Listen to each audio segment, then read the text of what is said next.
Ayun, so medyo napatagal-tagal yung pahinga natin. Ang dami ganap ng November, so hindi ako masyado nakagawa ng videos. Birthday month, tapos may Lazada, tapos may home credit. Pero ayun, muli na tayo nagbabalik para gumawa ng mga phone reviews. At ayun nga, hello si Alvin, ang inyong tag-guide to Tech Tips, Reviews, and Guides. At ayun, simulan natin ang ating pagbabalik sa review ng REALME Narzo 50i.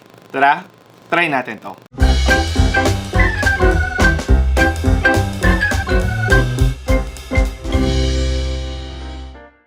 So ayun, unboxing the REALME Narzo 50i. Very similar siya sa pag-unbox ng REALME Narzo 30A from last year. Kung saan, para matanggal mo yung cover, ipo-push down mo or pataas yung box natin para matanggal yung cover niya. Tapos, underneath niyan is yung compartment natin na may laman ng mga documents. Tapos yung SIM ejector tool. Tapos, underneath ang ating REALME Narzo 50i na unit. And then, ang ating micro USB cable at saka ang kanyang charger. So, kapansin-pansin na sa mga accessories that comes along with this device, meron tayong mga onting nawawala, wala tayong jelly case na kasama, wala tayong wired earphones, so i-take note nyo na lang yan. And then, ayun nga, micro USB pa rin ang gamit natin for the REALME Narzo 50i. So talaga nga namang pagdating sa mga bagay na yun, masasabi kagad natin or confirmed budget phone ang REALME Narzo 50i. So ayun, natapos na natin yung unboxing. Simulan na natin pagdating dito sa phone na to. Pero syempre, kung nabasa nyo ang ating thumbnail para sa video na to, meron tayong giveaway para sa REALME Narzo 50i. So ito mismong unit na to ay ipapag-giveaway natin sa dulo ng ating video. At ayun, para sa mga sumasali ng giveaway natin, napapansin ko, binablock ng YouTube yung mga comments na merong @sign. So baguhin lang natin yung mechanics natin, basahin nyo sa description yan. Mamaya, tapusin muna natin ang review ng REALME Narzo 50i. So ayun guys, focusing on the design of the REALME Narzo 50i, masasabi kong ang cute ng cellphone na to. Since sobrang cute ng color at saka ng design niya, and yung pagka-green niya, napaka-pale green lang. So, wala lang. Ang cute niya lang talaga tingnan. Tapos ayun nga, mapapansin natin na talaga nga namang budget phone talaga siya, kung saan plastic mula dito sa back design natin hanggang dito sa edges natin. And then, textured yung plastic dito sa parang babang part na ating phone. Tapos dito ay medyo smooth na. Pero yun nga, yung plastic natin is matte surface talaga. Wala siyang kahit anong fancy glossy layer. And isa pa, medyo kamukha niya nga naman talaga yung ibang mga REALME budget phones natin. Albeit, para sa akin, napaka-cute talaga ng color ng ating REALME Narzo 50i. So ito pa, kapansin-pansin sa design ng ating phone, ang speakers natin ay nakalagay dito sa kanyang likuran. So most likely, ginawa ito ng REALME para kapag sakaling naglalaro ka sa phone mo, hindi mo na siya natatakpan, and supposedly, mas maganda yung iyong viewing experience kapag naglalaro ka o nanonood ng videos. Yun nga lang, syempre, take note na lang natin na kapag nagpapatugtog tayo ng videos tapos nakalapag sa table ng ating phone, eh syempre mag-iiba yung sound quality niya.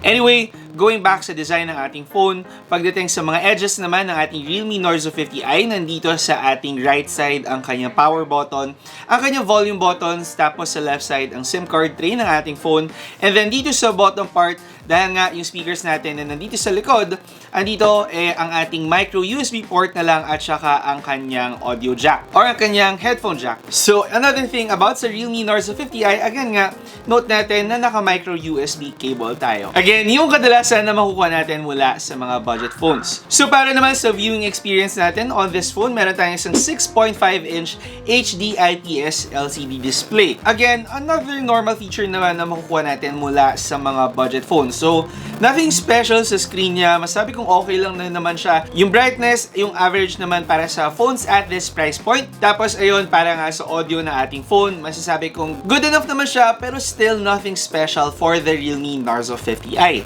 Ngayon, para naman sa mga gustong malaman yung camera performance ng ating phone, of course, sinest out din natin yan para sa REALME Narzo 50i. Para sa likod ng ating phone, meron tayong isang single rear camera setup, isang 8 megapixel wide-angle camera, and then dito naman sa harap, isang 5 megapixel wide-angle selfie camera. So ayun, upon testing the REALME Narzo 50i, ito ang mga results na nakuha natin. Masabi ko sa camera performance ng REALME Narzo 50i, again, nothing special about this phone. Para sa rear camera natin, meron naman tayong good enough performance, pero pagdating nga sa dulo na ng 2021, marami tayong mga phones na naglalabasan with good camera performance. For this phone, meron lamang tayong saktong performance. Again nga, para sa presyo niya, hindi siya sobrang ganda. Tapos ang sa akin pa hindi rin siya sobrang flexible. Sa kawalan ng ating ultra-wide lens at saka even yung mga macro lens at saka yung mga depth sensor, talagang yung main camera lang yung magagamit natin. As in, single rear camera setup lang. Tapos yung rear camera pa natin naglalak ng low light at saka wala ding night mode. So medyo disappointed ako na hindi nila nadagdag yung mga ganong feature on this phone. Aside pa dyan, ayun nga kapag nag-zoom na tayo sa mga shots natin, hindi na rin sila ganon kalinaw. So most likely magagamit lang talaga natin yung ating camera, yung pinaka main lang talaga or yung hindi niya unzoomed, yung unzoomed na quality niya. Tapos ayun nga, pagdating naman sa mga ganun, meron naman tayong okay na performance. Again, nothing impressive para sa ating Realme Narzo 50i.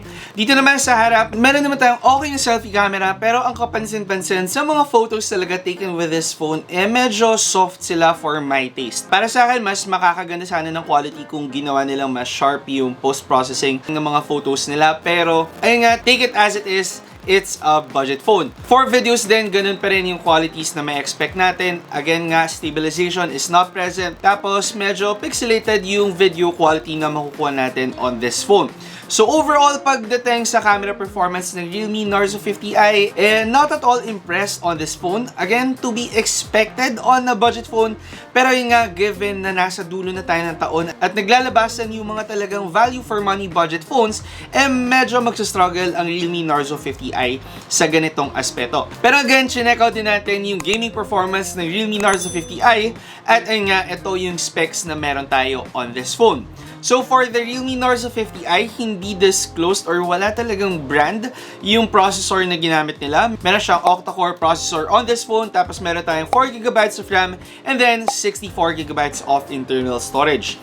And ang masasabi ko, upon testing or benchmarking this phone, ayun din yung mga benchmark results natin. Actually, isa na to sa mga phones na medyo nag-struggle sa mga benchmark tests natin. And ayun nga, tinest out ko din siya for gaming. Tapos ito naman yung mga results na nakuha natin on this phone.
So for the Realme Narzo 50i, upon gaming on this phone, masasabi kong, again, budget phone pa rin talaga ang Realme Narzo 50i. Pagdating sa mga settings sa mga games natin, talagang yung pinakamababang settings yung mapagagamitan natin ng phone na to. And aside pa nga dyan, minsan nagsastruggle tayo gaming on this phone. Minsan hindi siya ganon ka-responsive or ganon kabilis mag-response. Tapos, ayun pa nga, para doon sa mga heavy-duty games talaga kapag maglalaro ka or itataas mo talaga yung mga settings mo, makikita mo nang nagsastruggle ang ating phone. So if ever na plano nyo maglaro with the Realme Narzo 50i, baka gusto nyo muna na ibaba yung mga phones nyo or ayun nga, kung talagang kayo ay yung mga performance hungry users, baka gusto nyo pag-isipan na pag-ipunan na lang yung mga phones na mas mataas yung specs compared to the Realme Narzo 50i. So ayun nga, sa lahat ng mga nasabi ko about this phone, Ano nga bang meron sa Realme Narzo 50i? So, ang phone kasi na to guys, nakakalagang 6,290 pesos.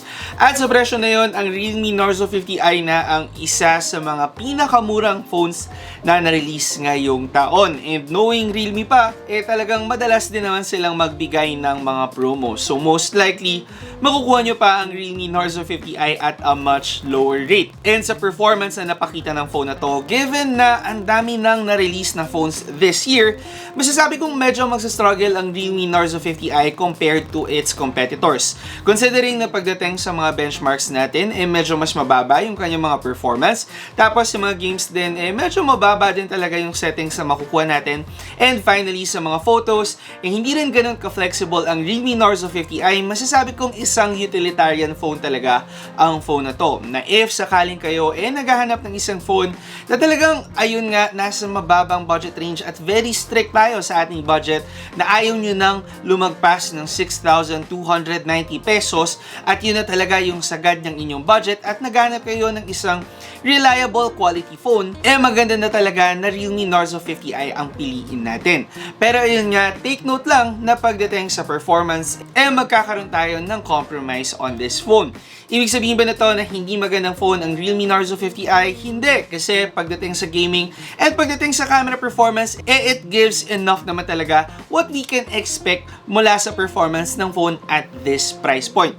Basically, you are getting what you pay for when you get the Realme Narzo 50i. Pero yun nga, given din na pagdating sa Realme brand, talaga nga namang matino ang quality at nagtatagal ang mga phones na binibigay nila. Sometimes kasi pag highly spec masyado or masyadong value for money ang mga phones natin, mas mababa yung quality ng mga materials nila. So, minsan nagkakaproblema tayo sa mga ganon. Pero for the Realme phones, so far so good naman ang mga phones na nilalabas nila. Ayun nga, kung ikaw ay naghahanap talaga ng budget phone, at talagang sagad-sagaran ang budget mo at 6,300 pesos, okay ang Realme Narzo 50i. Pero, personally, if kaya mo lang din naman na mas magtipid pa, mas magdagdag pa ng 1,000 or 2,000 pesos sa budget mo, especially when you're looking for a good performing phone, lalo na for gaming or for camera, meron tayong mga phones katulad ng Realme Narzo 50A na mas makakapag-deliver pa sa atin ng mas satisfactory results as compared to the Realme Narzo 50i.